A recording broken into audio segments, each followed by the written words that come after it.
तो अपन स्टार्ट करते हैं पाथ ऑफ कांटेक्ट। तो सबसे पहले मैं स्टार्टिंग करता हूँ पाथ ऑफ कांटेक्ट से, ठीक है। जो अपन टॉपिक स्टार्ट कर रहे हैं उसके नेम है पाथ ऑफ कांटेक्ट।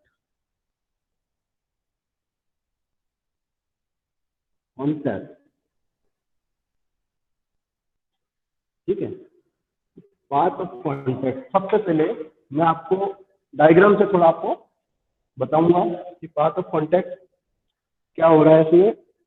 जैसे कि मान लो आपके पास दो गियर है, ठीक है। अब सपोज दो गियर है, उनके टीथ हैं। अब मैं ये कंसिडर करता हूँ कि एक इसमें जो गियर है वो एक पिनियन का है और एक ही जो आपका वो बड़ा गियर है, इसको हम बोल सकते हैं व्हील। अब दोनों के बीच में क्या होता है, प्रॉपर मेसिंग होती है, ठीक है। गियर के बीच में क्या होता है, इसमें मेसिंग होता है। तो पाथ ऑफ कांटेक्ट का मतलब ये होता है कि ये गियर का टीथ और एक ये गियर का टीथ। सपोज मान लो कि ये है आपका पिनियन। अब पिनियन रोटेट कर रहा है आपका क्लॉकवाइज डायरेक्शन में, ठीक है। अब ये क्लॉकवाइज डायरेक्शन में रोटेट कर रहा है और दैट मीन्स ये क्या कर रहा है आपका एंटी क्लॉकवाइज डायरेक्शन में रोटेट कर रहा है, क्योंकि ये इस डायरेक्शन में मोशन करेगा तो ये इस डायरेक्शन में अपोजिट डायरेक्शन में इसका मोशन करेगा। तो अब इन दो टीथ के बीच में क्या होता है, कॉन्टैक्ट होता है, ठीक है। अब वो कॉन्टैक्ट होता है तो उसमें हम जनरली डिस्कस करेंगे पाथ ऑफ कांटेक्ट। तो मैं आपको बताता हूँ पाथ ऑफ कांटेक्ट होता क्या है। इसको अगर हम डिफाइन करते हैं तो ये होता है आपका, it is the path traced by the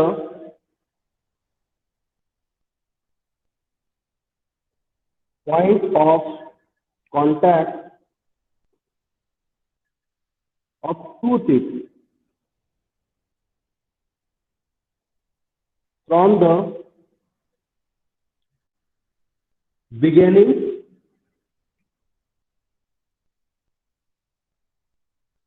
to the end of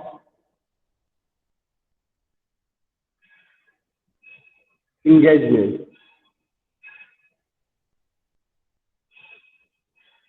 ठीक है। अगर हम इसको सिंपल लैंग्वेज में बोलना चाहें तो हमारे पास दो टीथ है इस तरफ, ठीक है, इस तरह।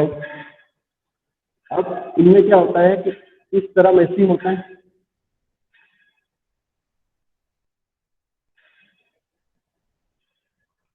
क्लियर। तो आप देखते हो कि यहां से लेकर यहां तक इन दो टीथ के बीच में जो पाथ क्रिएट होता है इसी को बोलते हैं हम पाथ ऑफ कांटेक्ट।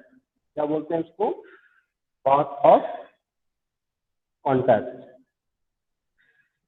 ठीक है। मैंने अभी आपको बताया कि एक टीथ है, आप सपोज मान लो कि ये टीथ पिनियन का है और ये टीथ है आपका व्हील का है। अगर मान लो ये क्लॉकवाइज डायरेक्शन में रोटेट कर रहा है और ये एंटी क्लॉकवाइज डायरेक्शन में रोटेट करता है, तो आप यही से स्पष्ट हो जाता है आपका कि it is a path traced by point of contact of two teeth.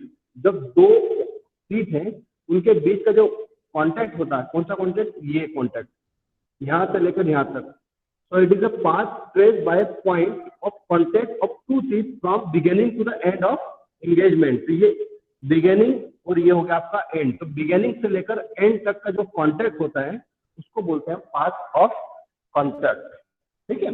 अब path of contact में भी हमको जो इम्पोर्टेंट चीज पढ़नी है, सबसे इम्पोर्टेंट जो कि आपके गेट के एग्जाम और यूनिवर्सिटी एग्जाम दोनों में आपका सबसे ज्यादा फोकस होता है, वो होता है न्यूमेरिकल प्रॉब्लम पे, ठीक है। तो न्यूमेरिकल प्रॉब्लम आपको तभी आएगी जब आपको यहाँ पर बेसिक क्लियर होगा। तो सबसे पहले हम स्टार्टिंग करते हैं length of path of contact. Length of path of contact, तो मैंने अभी आपको बताया था length of path of contact क्या हुआ, यही जो आपका पाथ ऑफ कांटेक्ट, तो इसकी जो टोटल लेंथ यहाँ से लेकर यहाँ तक, तो वही कहलाएगी इसकी length of path of contact. और उसमें भी क्या होगा, एक कंसेप्ट होगा, वो कंसेप्ट क्या होगा कि it is the length of common normal cut off by the addendum circle of the wheel and pinion. इसका सिंपल कंसेप्ट है, it is the length of common normal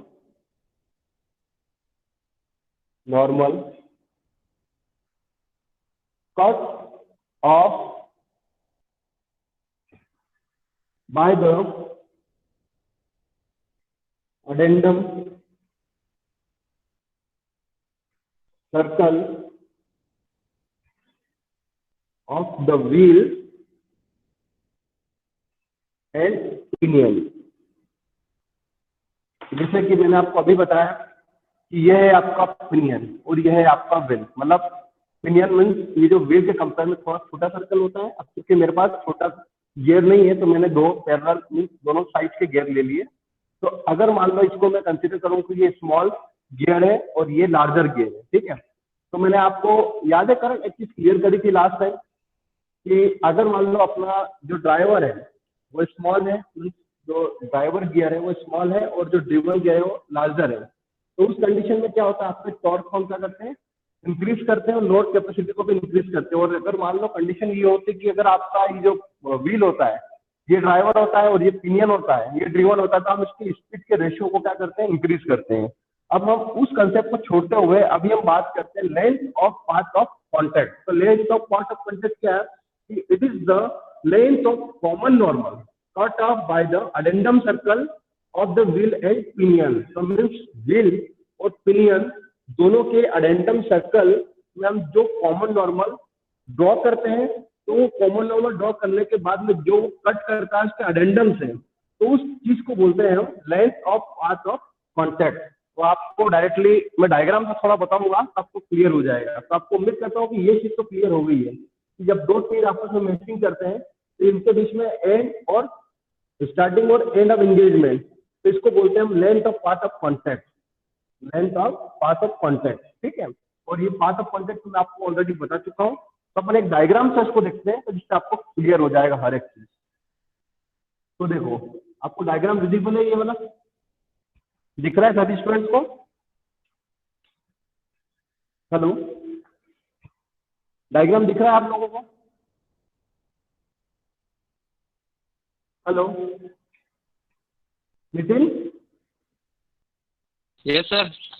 हाँ, डायग्राम दिख रहा है, विजिबल है आपको? सर विजिबल है। ठीक है, तो देखो आपको यहाँ पर क्या क्या चीज दिखाई दे रही है। देखो मैंने आपको पहले ही बताया कि जब भी हम टीथ की बात करते हैं, ठीक है, जैसे टीथ की बात करते हैं, ये आपके टीथ हैं, दो टीथ।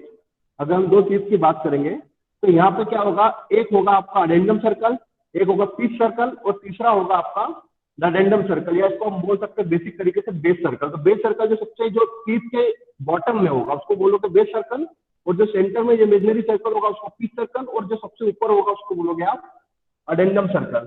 तो आपको यहाँ पर देखो एक चीज क्लियर दिखाई दे रही है कि ये जो है ना आपका ये वाला, ये एक टीथ है, ठीक है, मतलब ये बड़ा व्हील है। अब बड़ा व्हील है और ये पिनियन है, पिनियन में स्मॉल स्मॉल गियर और ये आपका लार्जर गियर। अब इनके बीच में क्या होता है, मेसिंग होता है। मेसिंग होता है मीन्स ये जो डायरेक्शन होता है, सपोज ये डायरेक्शन मान लो कि ये है आपका क्लॉकवाइज, और इसके रिस्पेक्ट में जो व्हील है वो क्या करेगा, रोटेट करेगा आपका एंटी क्लॉकवाइज, ठीक है। तो उस दौरान हम आप देख रहे हैं कि हमारे पास जो यहाँ पर यहाँ से यहाँ तक नॉर्मल मीन्स आप क्या देख रहे हो कि ये है आपका सबसे स्मॉलेस्ट सर्कल। जो सबसे स्मॉलेस्ट सर्कल है उसको आप बोलोगे ये बेस सर्कल। देखो ये टीथ जो व्हील है ना, इसका सबसे स्मॉलेस्ट सर्कल मतलब सबसे स्टार्टिंग वाला, तो ये क्या कहलाएगा, इसका बेस सर्कल, या बोल सकते हो आप अडेंडम सर्कल, ठीक है। उसके बाद हम इस बीच वाले सर्कल की बात कर रहे हैं, बीच वाले सर्कल मीन्स इसकी बात कर रहे हैं। तो ये बीच वाला सर्कल क्या कहलाएगा, क्या कहलाएगा बीच वाला सर्कल, पिच सर्कल। और उसके बाद में सबसे टॉप सर्कल है ये, तो ये जो टॉप सर्कल है ये कहलाएगा आपका अडेंडम सर्कल, ठीक है। तो आप यहाँ पे भी क्लियर कर सकते हो कि ये आपका टीथ है, तो इस टीथ में आपका जो ये वाला है ये कहलाएगा आपका बेस सर्कल, ये कहलाएगा आपका पिच सर्कल, और ये कहलाएगा आपका अडेंडम सर्कल, ठीक है। तो ये हो गया आपका व्हील का केस। तो पिनियन के केस में भी यही होगा, तो ये होगा आपका बेस सर्कल, ये होगा आपका पिच सर्कल, और ये होगा आपका अडेंडम सर्कल, ठीक है। तो अब आपको क्या करना है कि जैसे मान लो मैंने एज्यूम करा कि ये एक छोटा मतलब स्मॉल गियर है और ये आपका लार्जर गियर है, तब ये है आपका क्लॉकवाइज डायरेक्शन में रोटेट कर रहा है, तो इसके रिस्पेक्ट में ये क्या करेगा, एंटी क्लॉकवाइज डायरेक्शन में रोटेट करेगा, मीन्स मोशन करेगा। तो आपको यहाँ पर दिख रहा है कि जो आपका जो सर्कल है, मैंने आपको अभी डेफिनेशन में क्या बताया था कि it is the length of common normal, it is the length of common normal. तो कॉमन नॉर्मल की जो लेंथ होगी वो कहाँ से जाएगी, दोनों गियर के बेस सर्कल से पास होकर जाएगी। देखिए ये जो तीस है आपका, इसका बेस सर्कल ये, और ये जो तीस है इसका बेस सर्कल। क्योंकि देखो तीस का अपने क्या एज्यूम किया, यहाँ से लेकर यहाँ तक ये तीस है, तो सपोज यहाँ पे भी कोई तीस होगा और यहाँ पे भी कोई तीस होगा, क्योंकि ये स्मॉल तीस है और ये क्या है आपका लार्जर तीस है। तो जब आप इधर की बात कर रहे हो तो ये क्या कहलाएगा कि जो इनका जो टेंजेंट होगा, कॉमन नॉर्मल टेंजेंट होगा, तो ये इसके पिनियन के बेस सर्कल और बड़े व्हील के बेस सर्कल से पास होकर जाएगा। तो हमने इसके बेस पर एक लाइन इस तरह से खींच दी, तो ये हो गया आपका कॉमन नॉर्मल। क्लियर है, ये हो गया आपका कॉमन नॉर्मल।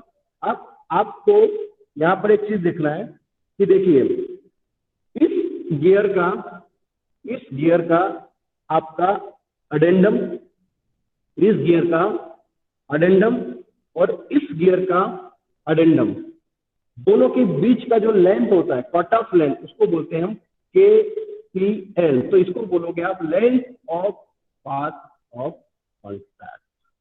क्लियर हो गया, तो इसको आप उनको फाइंड करना है KPL। तो ये जो लेंथ है KPL, that means length of path of contact. तो क्या बताया था मैंने, it is the length of common normal, it is the length of common normal cut off by the addendum circle. कौन से सर्कल के थ्रू कट ऑफ होता है, अडेंडम सर्कल। तो अडेंडम सर्कल कौन सा है, मतलब कट ऑफ कहाँ पे हो रहा है, देखिए एक हो रहा है कट यहाँ पे हो रहा है और एक कट हो रहा है आपका यहाँ पे हो रहा है। तो इसका जो बड़े व्हील का है आपका अडेंडम सर्कल ये हुआ, और छोटे व्हील का जो अडेंडम सर्कल हुआ वो ये हुआ। तो टोटल लेंथ कितनी हो गई इसकी, KPL। तो इसी को बोलते हैं हम length of path of contact. अब इसमें एक और चीज है कि जो K से लेकर P तक का जो डिस्टेंस है इसको हम बोलते हैं आर्क ऑफ अप्रोच, और P से लेकर जो L तक की डिस्टेंस है इसको बोलते हैं हम आर्क ऑफ रेफरेंस।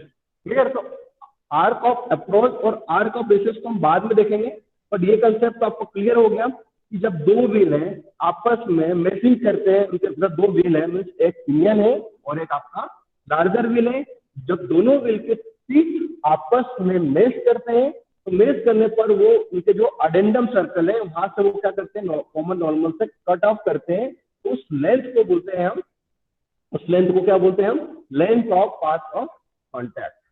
क्लियर होगा यहाँ तक, इसमें किसी को डाउट है यहाँ तक, क्लियर है। अब उसके बाद मैं एक बड़ा डायग्राम लेता हूँ जिससे आपको हर एक चीज क्लियर हो जाएगी।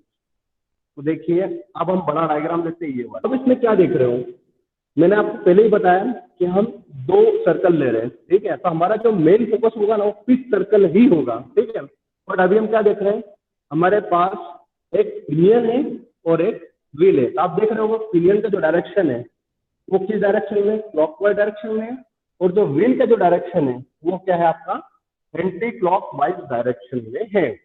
अब हम क्या देख रहे हैं कि हम दो सेंटर पॉइंट लिए, एक पॉइंट लिया O1 और दूसरा सेंटर पॉइंट लिया O2। ये हो गया आपका O1 और ये हो गया आपका O2। तो मैंने जब लॉ ऑफ गियरिंग में याद है आपको बताया था कि भाई O1 से हम परपेंडिकुलर डिस्टेंस लेते हैं तो नॉर्मल से। तो नॉर्मल अब मैं बात करता हूँ परपेंडिकुलर डिस्टेंस के पहले मैं आपको ये बताना चाहता हूँ कि देखिए आपके पास इस पिनियन सर्कल पर एक गियर है ये वाला, और एक गियर है, मतलब गियर का टूथ मीन्स ये पिनियन सर्कल है, इस पे एक टूथ है ये वाला और एक टूथ है ये वाला, ठीक है। अब इन टूथ का मैचिंग किसी दूसरे सर्कल के टूथ के साथ होता है, तो वो सर्कल है आपका व्हील सर्कल, और उस व्हील सर्कल पर भी कुछ गियर के टूथ है वो इस तरह।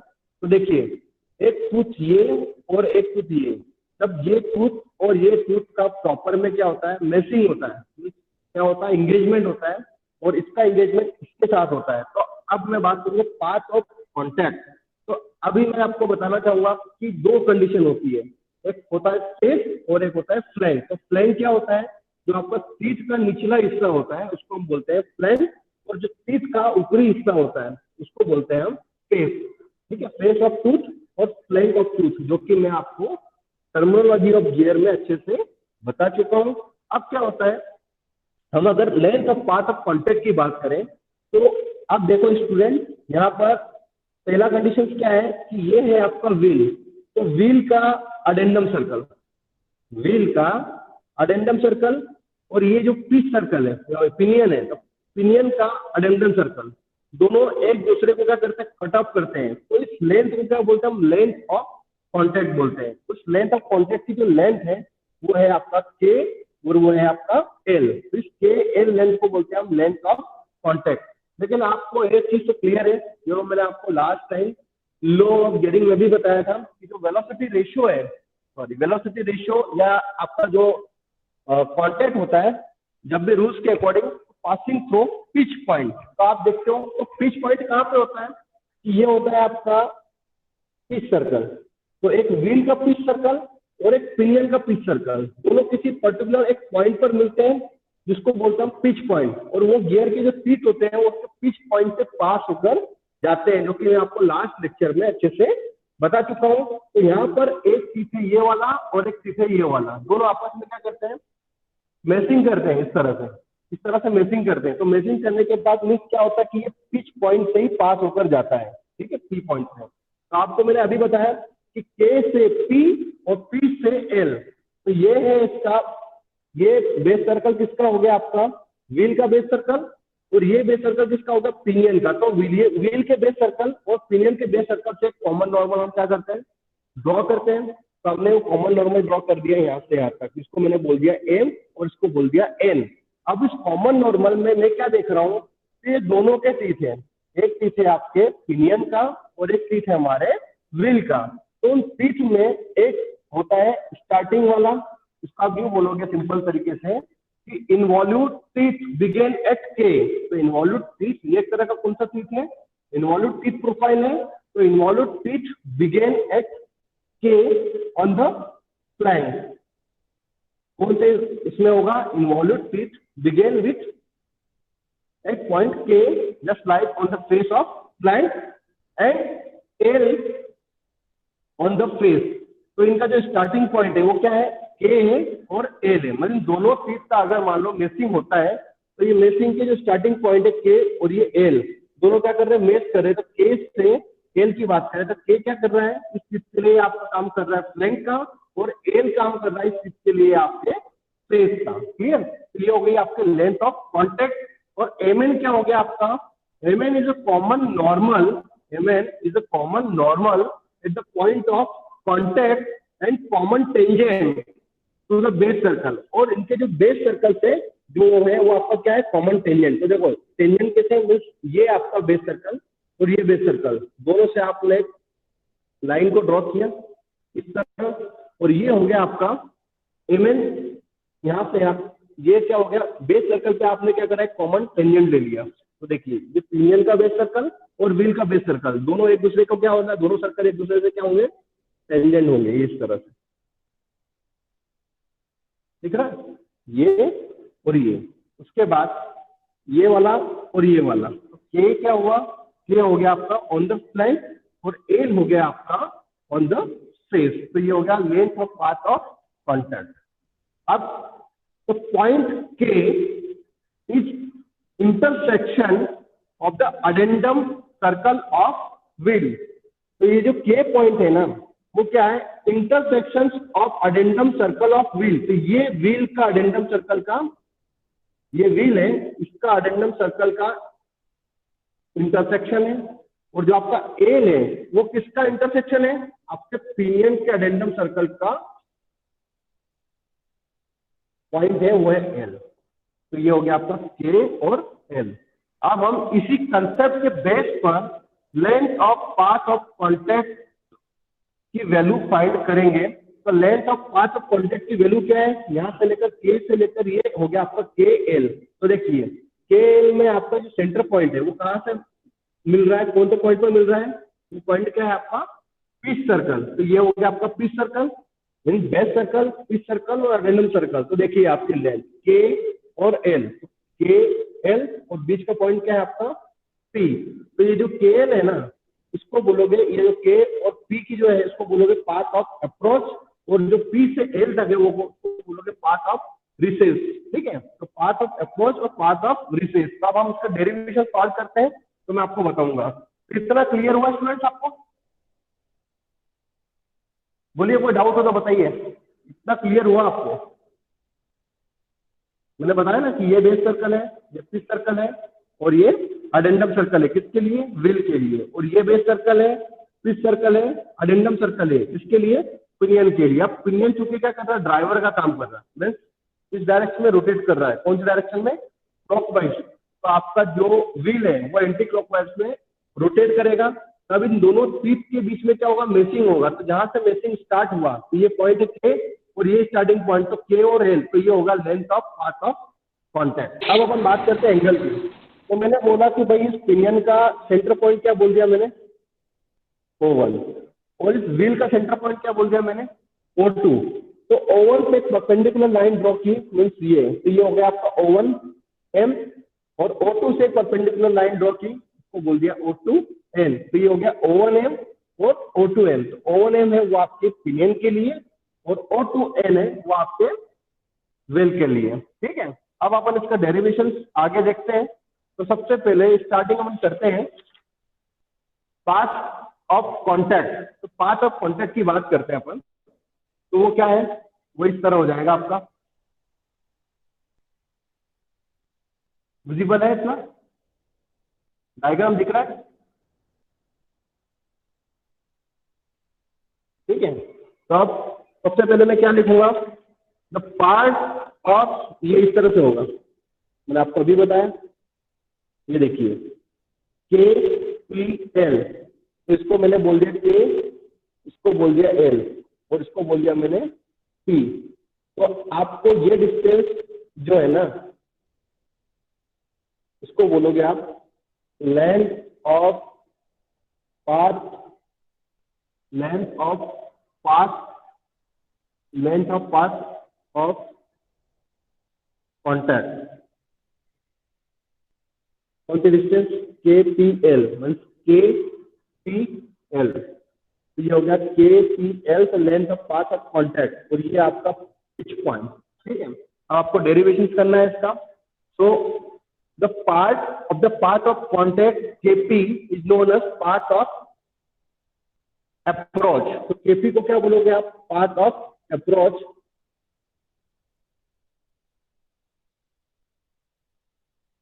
और PL को बोलोगे आप path of recess.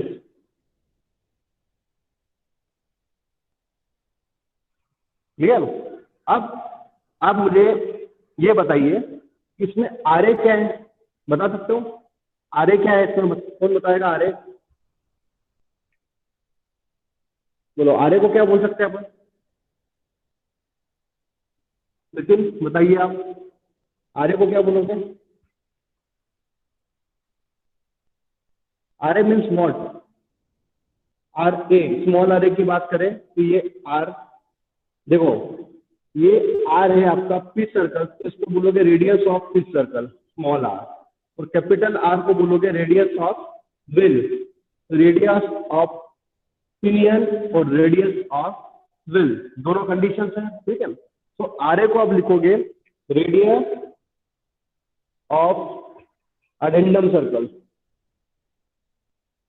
Addendum circle.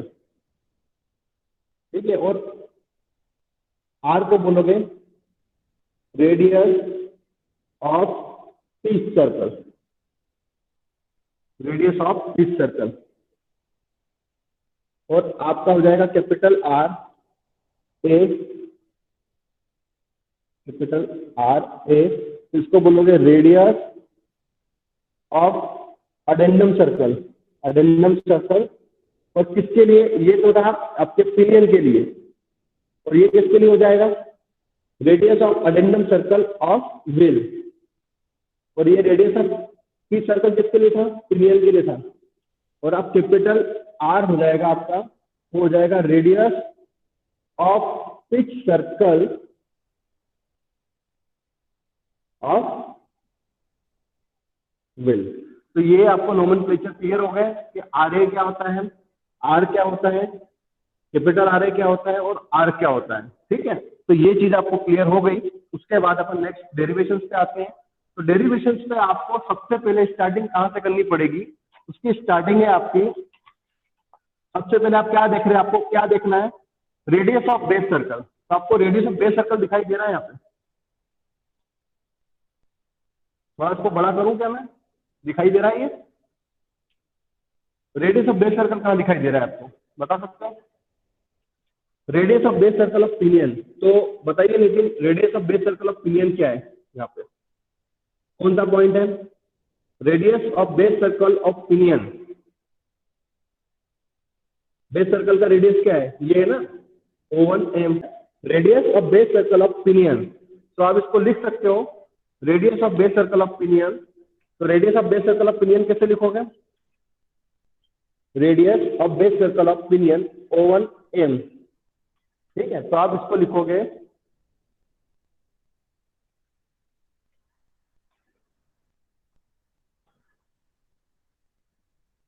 थोड़ा सा, मैं इसको ऊपर कर देता हूँ, कितना हो जाएगा ये हो जाएगा O1m। तो O1m कैसे लिखोगे आप इसको? O1m को देखो यहाँ पे देखते हो, O1m की बात करते हैं तो O1m के ये जो एंगल है इसको मैंने क्या एज्यूम किया, ये एंगल है फाई। तो ये O1m बेस का काम करेगा और ये परपेंडिकुलर का काम करेगा, और O1p क्या करेगा? हाइपोटेन्यूज का काम करेगा। तो O1m आप कॉस का फॉर्मूला लगा के O1m की वैल्यू फाइंड कर सकते हैं। तो O1m हो जाएगा आपका इस तरह, तो वो क्या होगा O1m? तो O1m इक्वल टू हो जाएगा O1p cos फाइव, होगा ना? O1m तो ये हो जाएगा cos five equals to O1m upon O1p, ठीक है। तो देखिए ये आपका फॉर्मूला हो गया, O1m equals to O1p cos five, और ये O1p किसके इक्विवेलेंट है? अब ये O1p जो है वो इक्विवेलेंट है स्मॉल r के, तो मैं यहाँ पर लिख सकता हूँ स्मॉल r cos फाइव। तो आपका O1m की वैल्यू तो आ गई है। उसके बाद जैसे आपने करा radius of base circle of pinion, उसी तरह radius of base circle of wheel की भी निकाल सकते हैं। तो व्हील की कितनी हो जाएगी? O2n। तो O2n का कैसे निकालोगे? O2n, तो O2n की वैल्यू क्या हो जाएगा? ये यहाँ से यहाँ तक और यहाँ से यहाँ तक, ठीक है। तो ये एक आपका ट्राइंगल है, तो O2n के लिए हो जाएगा आपका O2p और अपॉन मतलब O2n अपॉन O2p, और किसके लिए हो जाएगा? cos फाइव के लिए हो जाएगा। तो यहाँ पे रिलेशन मिल जाएगा आपका O2p, ये हो जाएगा O2p cos फाइव, ये हो जाएगा आपका capital R cos five. Clear है sir? O2p cos five equals to R cos five. तो ये हो गया आपका O2n। तो देखिए ये रेडियस किसके लिए हुआ? पिनियन के लिए, radius of base circle of pinion और radius of base circle of wheel, दोनों के लिए कर दिया।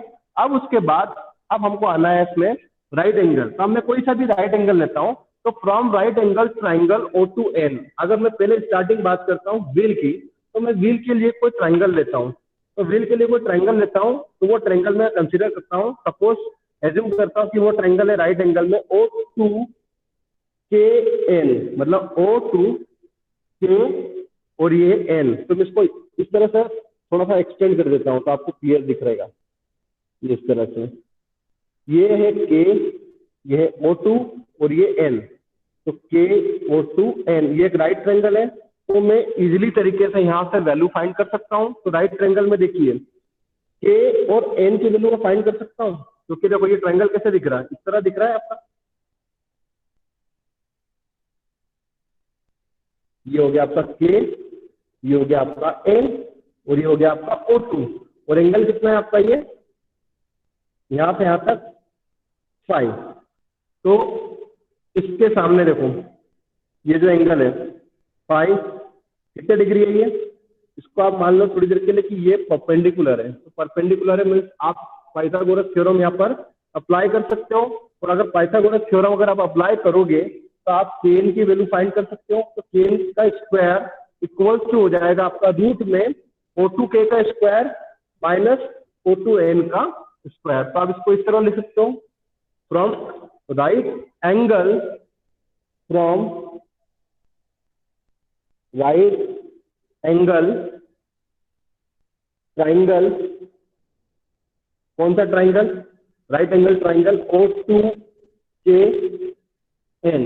तो O2KN ये हो गया आपका O2KN के एन, तो O2 के एन में क्या हो जाएगा, के एन इक्वल्स टू, ये हो जाएगा आपका O2 के का स्क्वायर माइनस O2 एन का स्क्वायर।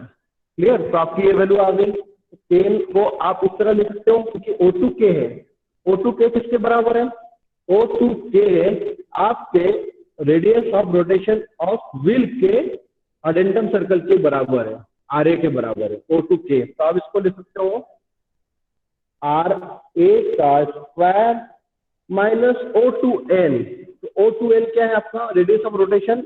ये O2n की जो वैल्यू अभी मैंने निकाली है वो कितने निकाली है, O2n की वैल्यू निकाली है r cos फाइव, तो ये हो जाएगा r square cos square five. तो देखो kn की वैल्यू मिल गई आपको, ठीक है।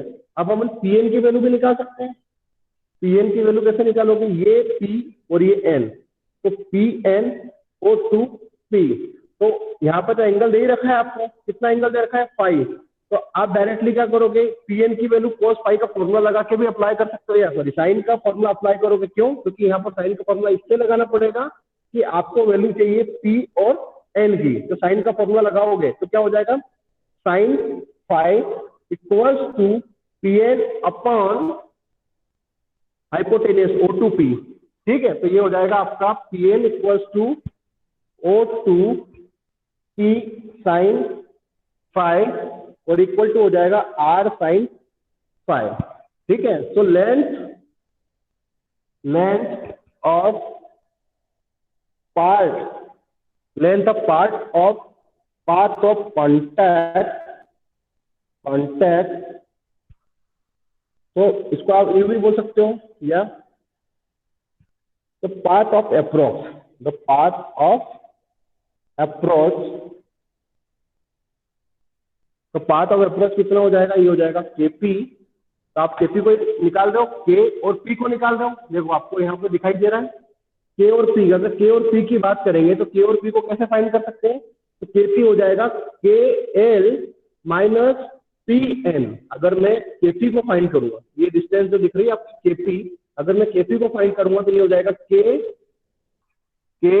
N minus P N. तो इसको इस तरह से लिख सकता हूँ, के एन माइनस पी एन। तो देखो के एन की वैल्यू मैंने निकाल रखी है इस तरफ, आर ए का square minus R square cos square five, और माइनस पी एन की जगह मैंने क्या निकाला था, आर साइन फाइव। तो उम्मीद करता हूँ कि आपको केपी तक तो क्लियर हो गया होगा कि केपी की जो वैल्यू है आपकी पाथ ऑफ अप्रोच, तो ये फॉर्मूला आपको मिल गया।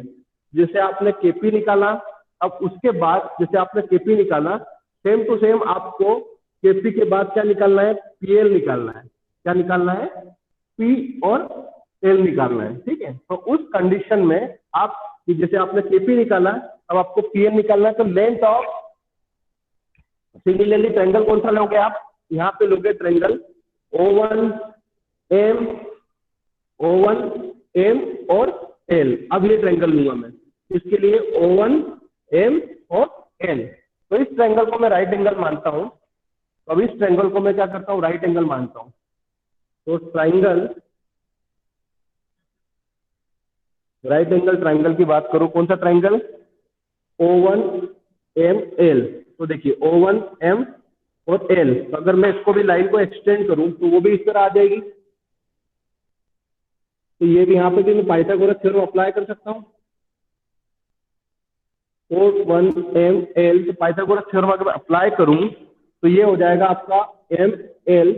तो मुझे M और L की वैल्यू मिल जाएगी, M और L की वैल्यू, तो M और L की वैल्यू कितनी हो जाएगी पाइथागोरस थ्योरम से, ये हो जाएगा O1L का स्क्वायर माइनस O1M का स्क्वायर, ठीक है। ये पाइथागोरस थ्योरम अगर अप्लाई करोगे तो आप इस तरह लिख सकते हो, ठीक है। तो ये हो जाएगा ML, तो O1L का स्क्वायर, तो O1L की जो वैल्यू है वो कितनी आ जाएगी। अब जो O1 और L ये किसके बराबर है, स्मॉल RA के बराबर है। तो यहाँ पे लिख दूंगा मैं, यहाँ पे लिख दूंगा RA का स्क्वायर माइनस O1M, जो कि निकाल चुके हैं, वो ऑलरेडी पहले निकाल चुके हैं, R square cos square five. तो देखो ML की वैल्यू आपको मिल गई, RA का square minus R square cos square 5। Clear? तो देखो आपको ml की वैल्यू भी मिल गई। अब अगर आपको ml की वैल्यू मिल गई है तो उसके बाद length of part of contact of part of recess, तो length of the part of contact,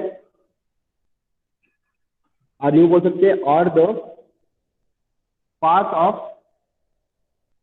पहले पार्ट ऑफ अप्रोच निकाला था, अब पार्ट ऑफ रिसेस निकालेंगे, नीचे वाला हिस्सा। तो उस कंडीशन में ये वैल्यू हो जाएगी PL। हमको फाइनली वैल्यू किसकी फाइंड करना है? P और L की लेंथ लेना है, क्योंकि K और P की तो निकाल चुके हैं, आप P और L की लेना है। तो P और L, तो PL के लिए डायरेक्टली क्या हो जाएगा? अब देखो PL की अगर वैल्यू निकालते हो तो वो हो जाएगा आपका ML माइनस MP। ML में से माइनस MP को आप सब्ट्रैक्ट करते हो तो आपको PL की वैल्यू मिल जाएगी। तो कितना हो जाएगा आपका? ML minus MP। ये हो जाएगा ML माइनस MP। ठीक है, तो ML माइनस MP ये हो जाएगा। अब आपको क्या करना है?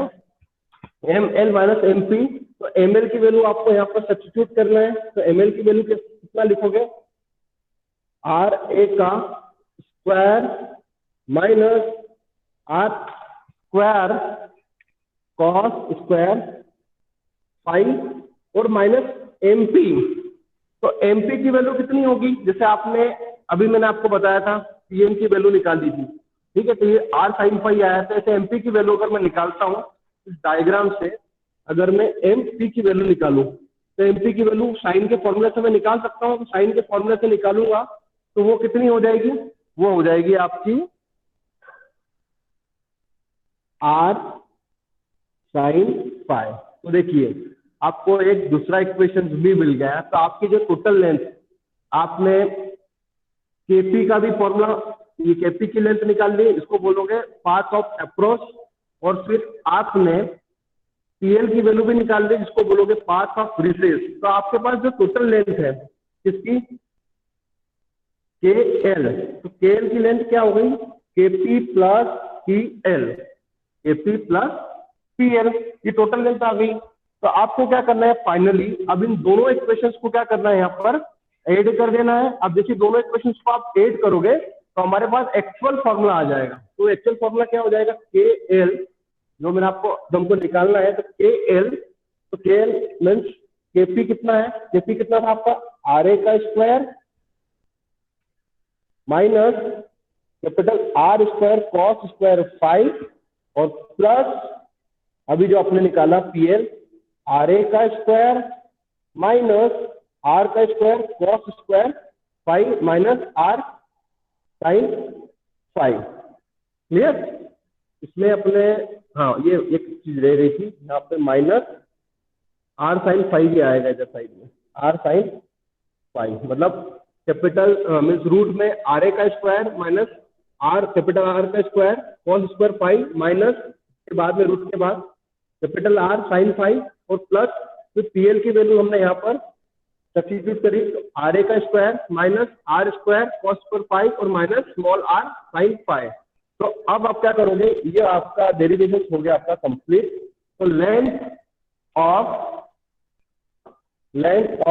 Path of contact,